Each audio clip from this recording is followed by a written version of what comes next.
আপনি বলতে পারেন যে হাসতেছি কেন?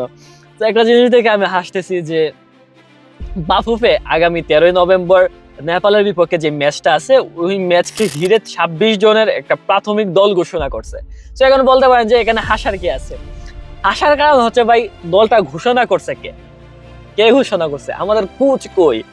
কোচ তো দেশে নাই, কোচ স্পেনের মধ্যে, দল ঘোষণা করছে কে? এন্ড আপনি যদি দল দেখেন, এটা হচ্ছে কপি পেস্ট আমাদের হংকং এর বিপক্ষে ম্যাচের একদম হুবহু কপি পেস্ট। এখানে আমি জিনিসটা আসলে এটা কি আমাদের জাতীয় দলের স্কোয়াড ঘোষণা করছে নাকি বসুন্ধরা কিংস এর স্কোয়াড ঘোষণা করছে, বিশেষ করে আমি জানি না, আমি বুঝতে পারতেছি না। যেখানে আমি এই যে প্লেয়ার গুলোর দিকে যে আমি থাকাই যদি, তাহলে প্রত্যেকটা প্লেয়ার আমি দেখতেছি যে মানে অবাক।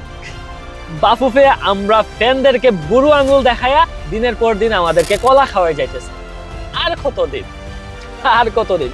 এবার বিশ্বাস করেন রাগ করতেও আমার রাগ ওঠে। এখন হাসতে হাসতে সবকিছু উড়াই দিতে হবে, আর কিছু করার নাই আমাদের। কে শুনে কার কথা?